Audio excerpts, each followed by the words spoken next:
परिचर्चा या कह लें सत्संग, ये निमंत्रण बहुत बड़ा सद्भाग्य, क्योंकि संत जनों का कथन है, सुत दारा और लक्ष्मी पापी के भी हुए,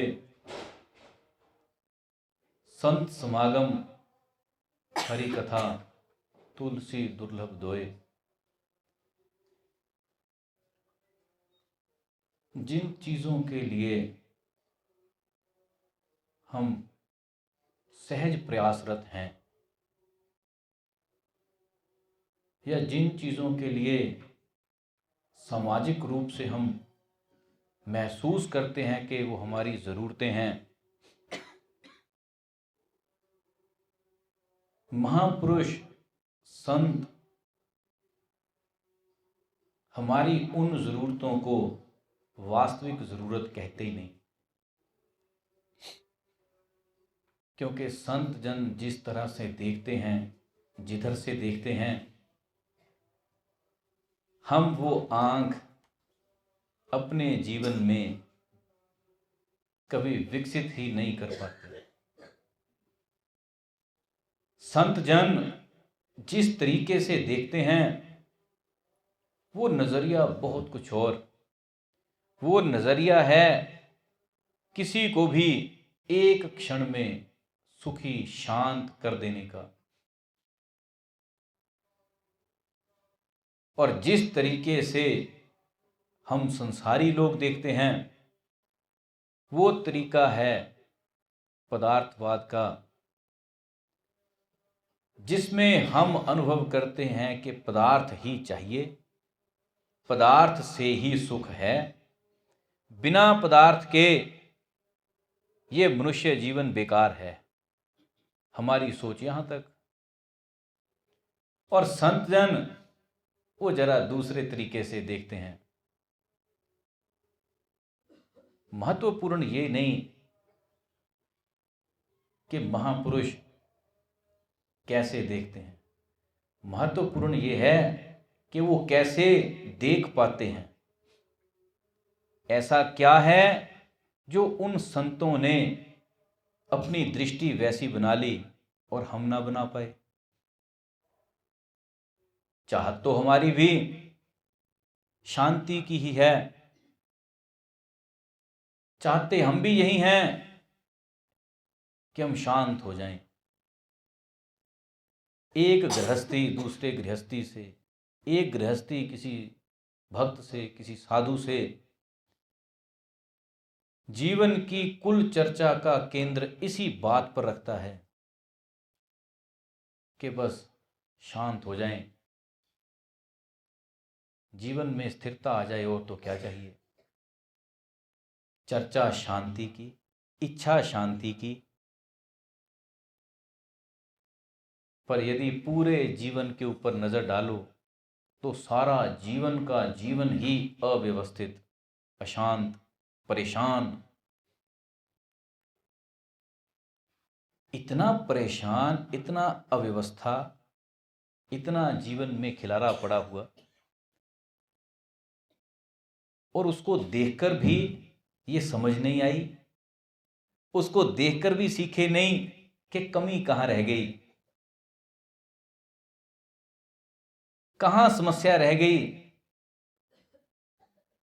जो हम अपने आप को अनुभव करते हैं कि मैं दुखी हूं, अशांत हूं, अपने आप को दुखी देखकर भी सुखी कर ना पाए, अपने आप को अशांत, बार बार अशांत देखकर भी शांत हो ना पाए।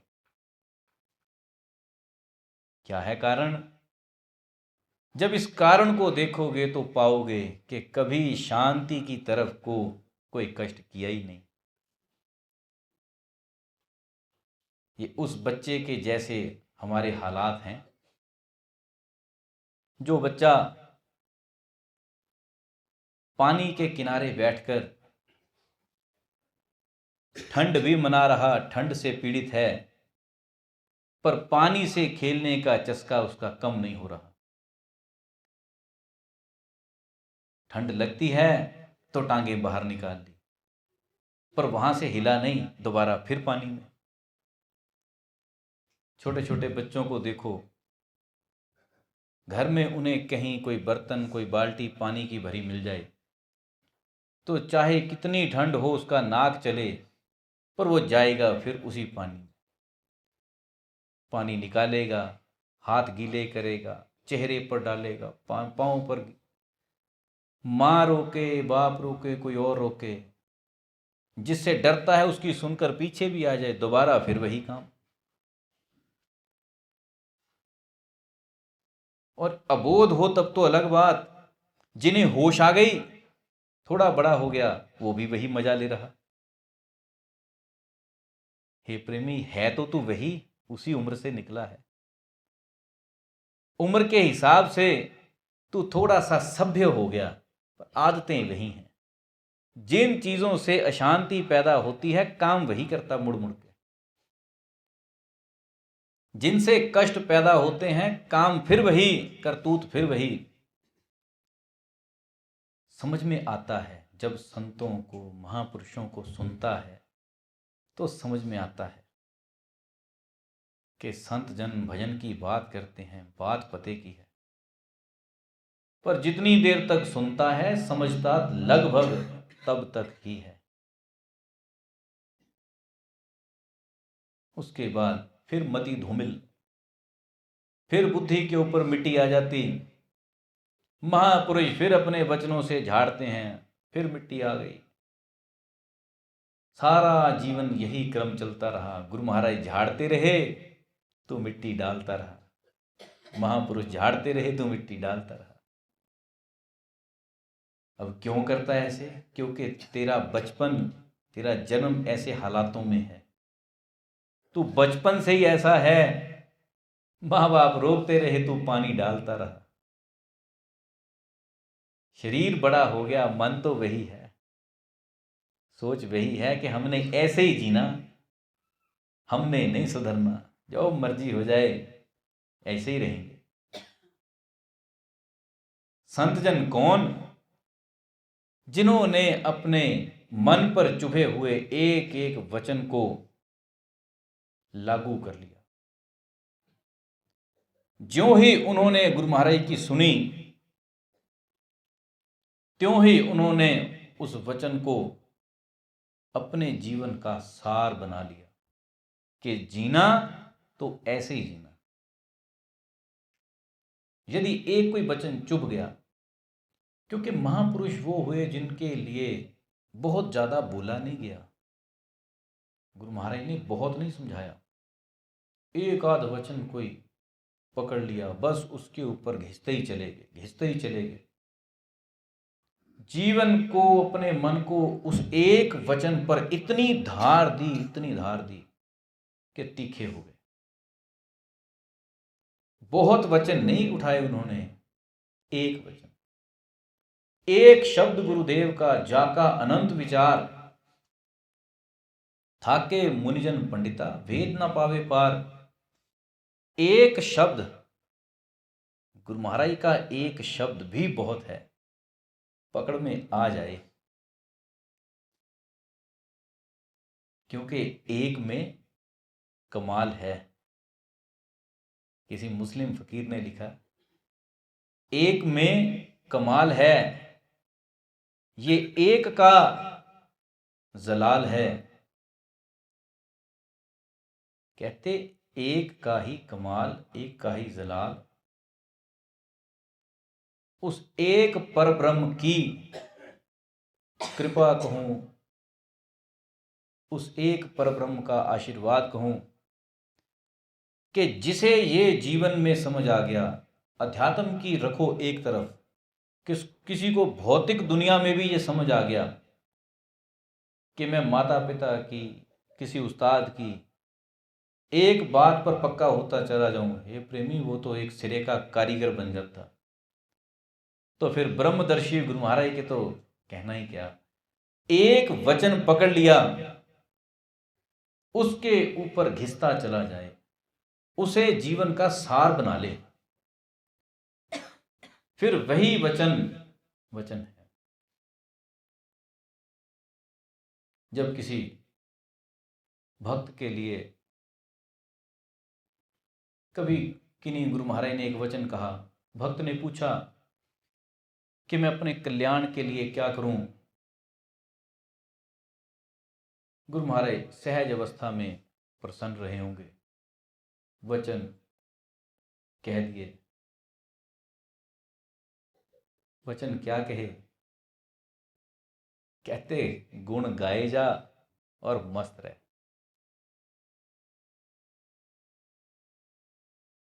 भक्त भक्त होगा, बात पकड़ गया,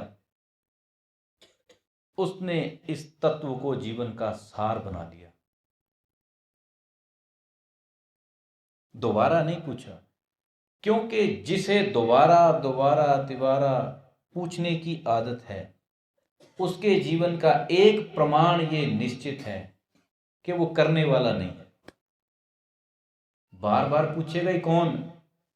जो पूछे हुए में से सस्ता ढूंढता है कि थोड़ा और सरल हो जाए, थोड़ा और सस्ता हो जाए। जिसने करना ही है उसको 2, 3, 5 बार समझाने की जरूरत नहीं। गुरु महाराज कहते गुण गाए जा, मस्त रहे। और हे प्रेमी, ध्यान रखना, मोक्ष का मार्ग कुछ विधि, कोई क्रिया, कोई धर्म नहीं। मोक्ष का कारक गुरु महाराज का वचन है। किसे कैसे देना, ये गुरु कृपा की चीज है। कभी कभी महापुरुषों की मौज आई, किसी भक्त को सहज वचन कर दिए। कहते मुर्शद से साचा रहे, फिर अल्लाह कहे ना कहे। तो जो पास बैठे बाकी भक्तजन थे तो पूछते हैं, कहते गुरु महाराज इसको तो आपने कह दिया कि फिर भजन कर ना कर तो गुरु महाराज से सच्चा रहे। कुछ ऐसा हमें भी, क्योंकि हर कोई सस्ते को बैठा कि कुछ और कोई सरल। गुरु महाराज कहते जिसकी जो तैयारी है उसे वो मिल जाता, सोचकर नहीं दिया जाता। क्योंकि जिसकी जैसी दशा है उसे वो मिल ही जाता। कोई बनावटी नहीं, कुछ बनाकर नहीं। जिसकी जो भाव दशा है वो उसी स्थिति को प्राप्त हो रहा। जिसके लिए ये वचन है मुर्शद से साचा रहे, उसकी दशा ऐसी है कि उसके जीवन में ये सच्चाई ही सर्वोपरि है। मीरा के जीवन में परमात्मा का गुणानवाद सर्वोपरि है। इसलिए गुरु महाराज ज्ञान तो करा गए, पर साथ में क्या है? कहते प्रभु के गुण गा। उसका उसी से रास्ता खुल गया। ये निश्चित नहीं कि किसके लिए क्या है, निश्चित एक ही बात है, एक शब्द गुरुदेव का जाका अनंत विचार। कहानी गुरु महाराज के वचन में है, और वो भी एक वचन में जिसके ऊपर हम घिस जाएं, बहुत घिस जाएं और पूरी श्रद्धा से घिस जाएं। मजे की बात यह है कि पूरी श्रद्धा से घिस जाएं। क्या अंतर पड़ता है कि मुझे मेरी इच्छा, मेरे मन की बात क्या है, इससे कोई अंतर नहीं। गुरु महाराज का वचन क्या है, ये कीमती बात है। मेरे लिए जो गुरु महाराज की आज्ञा है वो कारगर है। रोगी का मन कुछ भी हो, क्योंकि रोगी का मन बड़े स्वाद ढूंढता है। शुगर का रोगी हो तो वो चाहेगा कुछ मीठा मिल जाए, कुछ ऐसा पकवान दे दो जिसमें मीठा भी हो, क्योंकि बीमारी है। बीमारी में मन भटकेगा, किस तरफ को जाएगा? जिस तरफ से उसको रोक रखा है। यदि मीठे के लिए ललायत देखने हो तो शुगर के रोगी को देखो, बहुत ही ललायत। ये प्रेमी, मन कुछ भी चाहे पर सुनाई बात वैद्य की ही देनी चाहिए। चिकित्सक की राय क्या है, डॉक्टर की राय क्या है, वो कारगर है। तेरे मन की राय क्या है, वो कारगर नहीं। मेरा मन क्या चाहता है, ये कोई बहुत मूल्यवान चीज नहीं। मेरे लिए जो मुझे मेरे से ज्यादा जानते हैं, वो गुरु महाराज मेरे लिए क्या कहते हैं, वो कारगर है। क्योंकि मैं अपने को अभी के हालातों में समझता हूं। इसी जन्म में गुरु महाराज का तत्व वो है जो जानता है कि तू कहां से खेलता आ रहा, इसीलिए वो ज्यादा कारगर है। और उनकी राय 10, 20, 50 नहीं, एक शब्द गुरुदेव का बस पकड़ ले। हे प्रेमी, उसको पकड़ गया तो बात बन गई। फिर उस एक के बाद तू चाहे कि मैं 10, 5, 20 और पूछ लूं, वो कारगर नहीं। सहजोबाई कहा करती थी, सहजो सहजे वचन का सदा ब्रह्म प्रमाण। जो सहज वचन है वो स्वयं पर ब्रह्म का प्रमाण है। सहज के बाद फिर तू सोचे मैं और पूछूं। हे प्रेमी, पूछा हुआ तो पूछा हुआ है। कोई फकीर थे, किसी ने आकर कोई बात पूछी, घर गृहस्थी की, कुछ अपने जीवन की। तो उन फकीर ने स्वाभाविक बात कही। कहते आग बरस रही, चले जाओ, कुछ नहीं होगा। अर्थात जो पूछने आए हो वो नहीं होगा, क्योंकि आग बरस रही।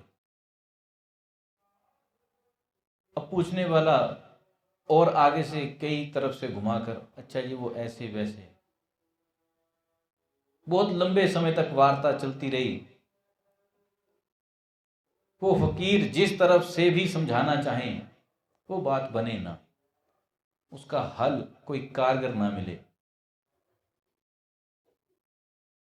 अंत में दुखी हुआ गृहस्थी यही कहता, अच्छा जी फिर बात तो बनेगी नहीं, जब आप करना ही नहीं चाहते तो फिर क्या ही होगा। गुरु महाराज कहते, मैं करना चाहूं या ना चाहूं, इससे बड़ा सवाल ये है कि तेरे लिए ईश्वर ने निर्धारित क्या कर रखा। जब वही ना चाहे तो तेरे मेरे हम कितनी भी टांगे अड़ाएं, जो तिस पावे। एक वचन जब आ गया, उससे भी आगे हम बहुत कुछ ढूंढें, निकलेगा कुछ नहीं। एक शब्द गुरुदेव का, जाका अनंत विचार। ये तो फकीर की जो मैंने बात कही, ये तो भौतिक विषय की बात, सांसारिक। लेकिन जब सवाल गुरु महाराज का है तो विषय भौतिक हो या आध्यात्मिक, एक को पकड़, उसके ऊपर अपना आपा मत। हम पूछते बहुत हैं, मंथन है नहीं। इसीलिए हे प्रेमी, जीवन में तत्व की बात हमें समझ में नहीं आती। और मैं अपने अनुभव में ये देखता हूं, जिस भी विषय पर किसी को गुरु महाराज ने ये राय दी कि सुमिरन कर, वो विषय उस व्यक्ति के जीवन में सबसे भारी उसकी रुकावट थी और सबसे सटीक हल था। उसका कारण क्या था? जहां जहां गुरु महाराज के वचन किसी भी भक्त के लिए ये रहे कि चल छोड़, सुमिरन कर, वहां वहां कारण ऐसे थे कि वो उसके जीवन की ऐसी बाधा थी कि जहां उसको पता नहीं संसारिक तौर पर भी क्या धोखा, क्या नुकसान या जो भी हो, लेकिन जब ये कह दिया गया कि सब एक तरफ रख, तो परमात्मा का भजन कर, तो पाया ये कि या तो ऐसे काम के ना होने के कारण जो कष्ट होना था वो रह गया, वो हट गया, या फिर जो बहुत किस्म की बाधाएं थी वो हटकर जीवन में वो कार्य बना जिससे व्यक्ति की मानसिक शांति बनी रही। हे प्रेमी, ये तो सांसारिक अर्थों की मैंने बात कही। ऐसे ही जब किसी का विषय अध्यात्म का रहा, किसी ने कभी पूछ लिया भजन के लिए, खासकर सुमिरन के लिए, कि नहीं बन रहा, क्या करें। एक सज्जन जैसे कभी गुरु महाराज को कहा कि जी भजन की तरफ से एकाग्रता नहीं बन रही, क्या करूं। तो गुरु महाराज ने बहुत मजेदार बात कही। कहते जब जीवन में पैसा नहीं आता तो क्या करता है। कहते गुरु महाराज मेहनत। कहते जिस दिन मेहनत करता है यदि उसी दिन ना आए तो अगले दिन क्या करता है। कहते जी मेहनत। कहते जब तब भी ना आए तब क्या करता है। तो उसको समझ में आया, कहता जी पैसा आए ना आए मेहनत लगातार करते हैं ताकि आ जाए। तो कहते यही हल है जीवन का। हमारे कुछ आचरण से, आचार विचार, आहार व्यवहार से बहुत बार ऐसा हो जाता है कि हमारी स्थिरता ना बन पाए। उसका अर्थ ये कभी मत ले लेना कि हमसे होगा नहीं। तो गुरु महाराज कहा करते थे, दुकानदार की तरह दुकान खोल, मत देख के ग्राहक आया कि नहीं आया।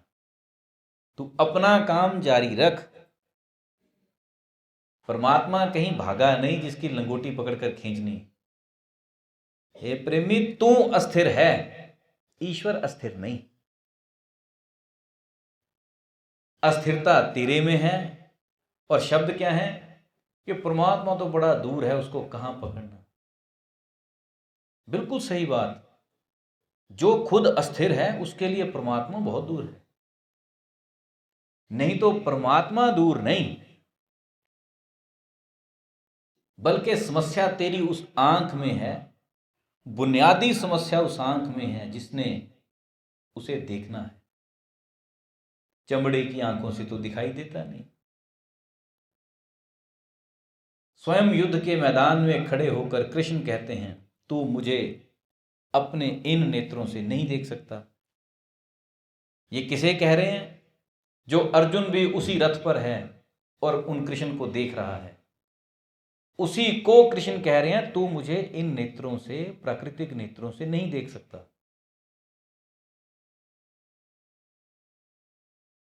और यदि इस परिस्थिति को कोई विचार कर सोचे कि कृष्ण किसकी बात कर रहे हैं, तो थोड़ा सा होश आएगी कि यह बात किसी तीसरी दृष्टि की हो रही। क्योंकि कृष्ण सीधा ही कह रहे, हे अर्जुन, तू मुझे इन प्राकृतिक नेत्रों से नहीं देख सकता, इसके लिए मैं तुझे दिव्य नेत्र देता हूं। तो गुरु महाराज कौन, जिसने तुझे वो एक शब्द देना। एक शब्द का मतलब यहां अक्षर मत ले लेना।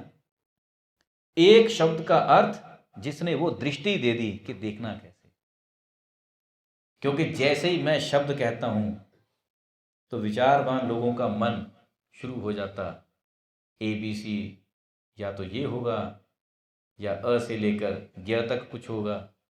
ये प्रेमी नहीं। 52 आखर माया माही, तिनमय राम नाम नाही नाही नाही। कहानी अक्षरों की नहीं। महापुरुषों की मजबूरी है कि उन्हें शब्द कहना पड़ता, क्योंकि तुम्हें समझाने के लिए सबसे सटीक बात शब्द ही है। तुम्हें मेरी समझ आ रही शब्दों के कारण, मैं तुम्हें समझता हूं शब्दों के कारण। जब शब्द ना हो तब भी तुम्हें समझता हूं पर पूरा नहीं। जैसे एक कोई किसी पत्नी को किसी ऐसे रिश्तेदार का, पड़ोसी का या किसी का फ़ोन आ गया, जिसको फ़ोन करके फिर भूल ही जाता था कि काटना भी है। तो जब किसी ऐसे व्यक्ति का फ़ोन आ जाए तो आदमी परेशान तो हो ही जाता। अब परेशान तो हो गया, अब काट भी ना पाए, यदि काटे तो वो दोबारा कर दे। तो पत्नी चाहे कि किसी तरीके से मेरा पति मुझे आवाज़ दे दे, तो मैं कहूँ कि मुझे बहुत ज़रूरी काम है, अभी फ़ोन काटो। तो वो बात करती करती पति वाले कमरे में गई, उसको इशारा करे हाथ ऊपर कर करके। तो अब पति फारसा भाषा में पूछता है कि क्या। और जब हाथ किया तो पति जहाँ बैठा था बेड पर, वो उसके ऊपर खड़ा हो गया। वो कह फिर उसको नीचे करे, नीचे बैठ गया। वो फिर कहती सर पर हाथ मारा, तो उसने हाथ सर पर रख लिए। वो बेचारी अब चाहती तो ये है कि जब मुझे आवाज़ दे, पर उसको नहीं दिमाग में आया कि लिख कर बोल दूं, इशारे किए जाए। जो जो इशारे करे उस भी पति देवता को नहीं समझ आई, वो बेचारा कुछ और ही और करे जा रहा। जब सर पर हाथ मारे, उसने सर पर हाथ रख लिए। फिर उसने ऐसे ऐसे किया कि मतलब तुझे समझ में नहीं आएगा। तो पति बहुत हैरानी से उसको देखता है कि अब जो इसने ऐसे ऐसे किया, इसका क्या मतलब है।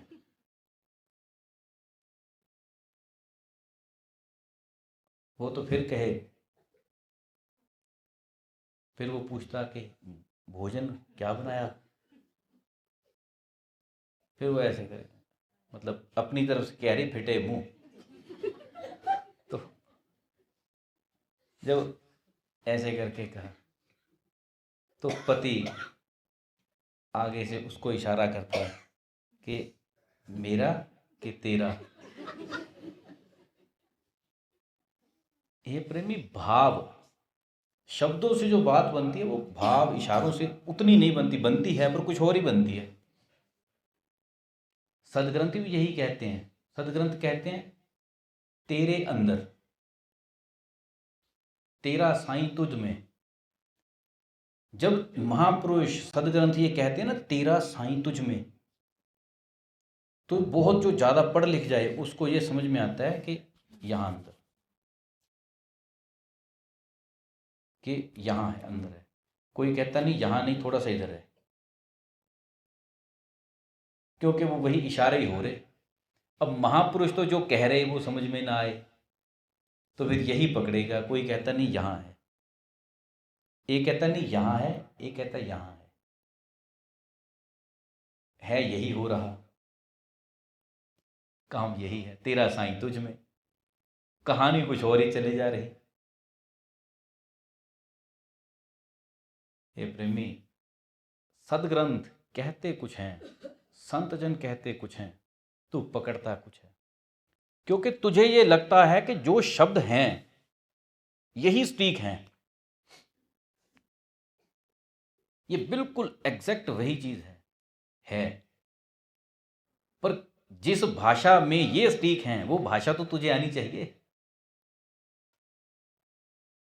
ये प्रेमी, गुरु ग्रंथ साहिब पंजाबी में स्टीक नहीं है, गीता संस्कृत में स्टीक नहीं है, ये किसी मौन की भाषा में स्टीक हैं। वहां जाकर ये फिट बैठते हैं पूरे के पूरे। वो कौन सी भाषा है? ये सदग्रंथ उस जगह जाकर स्टीक बैठते हैं जहां तू मौन हो जाता। वहां ये 100% पूरे बैठते हैं, पूरे के पूरे फिट। वहां कहानी शुरू होती है एक ओंकार सतनाम, क्योंकि ये उस स्थिति की बात है। नहीं तो सदग्रंथ कह रहे एक ओंकार, और तुझे घंटों लगे पाठ करने में। जिसे एक पकड़ में आ जाए वो घंटों शब्दों में तो नहीं जाएगा, ये तो बात है। जिसे समझ में आ जाए एक है, वो 24 घंटे का रामायण का पाठ तो नहीं करेगा। क्योंकि क्या है एक, ये कहानी मौन की है, और मौन में शब्द नहीं चलते। मौन तो फिर मौन है, जहां शब्द ही हैं वहां मौन कैसा। और वो जिसे संतों ने शब्द कहा, हे प्रेमी, वो तेरी सहज स्वाभाविक ध्वनि है, तेरी धुन है। सहजे ही ध्वनि होत है, हरदम घटके माही। सुरत शब्द मेला भया, मुखी हाजत नाई।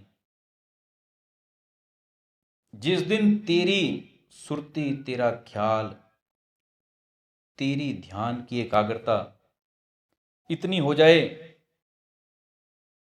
कि तेरी सहज ध्वनि में तेरा ध्यान एकदम मिक्स हो जाए, उसे कहा गया सुमिरन या स्मरण।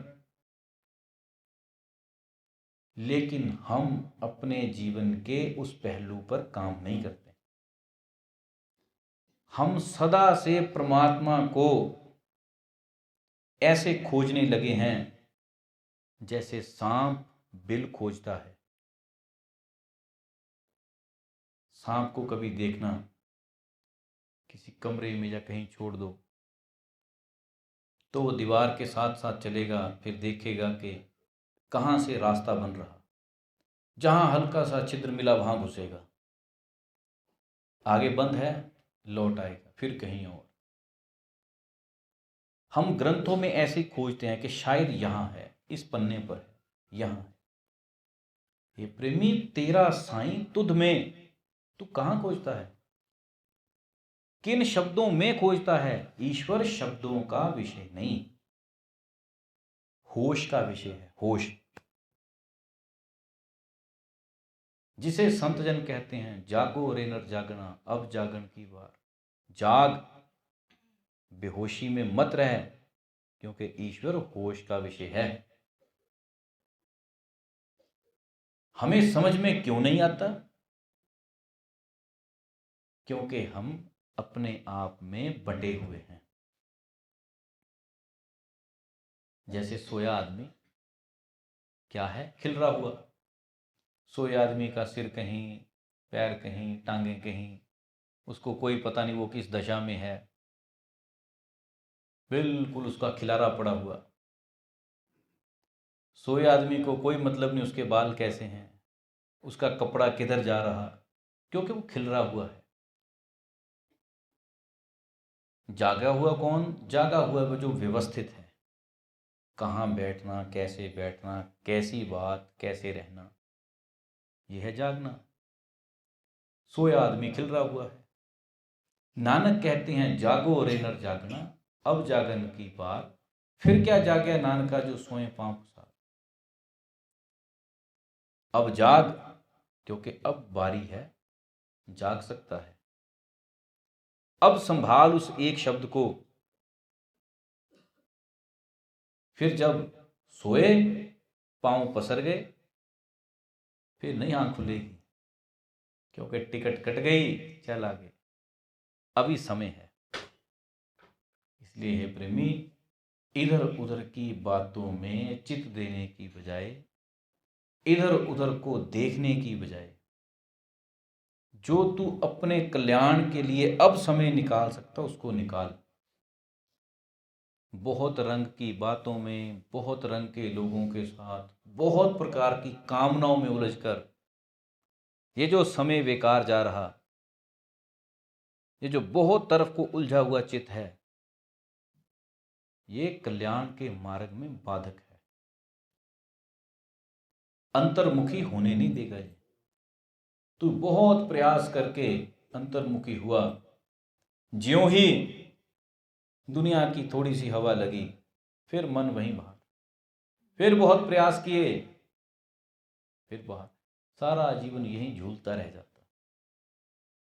इसलिए गुरु महाराज का वचन, एक वचन पकड़ ले, उसके ऊपर बहुत काम कर, तब तक काम कर जब तक तेरी स्थिति उस वचन के करीब करीब ना पहुंच जाए। तुझे लगने लग जाए कि अब मुझे इससे बड़ा कुछ चाहिए, तब तक उसके ऊपर घिस, पर पाएगा क्या कि गुरु महाराज का वचन सदा ही तेरे लिए बड़ा है, और उसके ऊपर घिसते घिसते तू कब पूर्णता को पा गया तुझे पता ही ना चला। ये है एक वचन को पकड़ना। ये नहीं कि बहुत कुछ, आज कुछ कल कुछ फिर कुछ ना। नदियां कहीं से भी आए समुद्र में ही जाएंगी, वचन तू कौन सा भी पकड़ ले, मुक्ति का द्वार ही खोलेगा। बोल श्री सद्गुरु।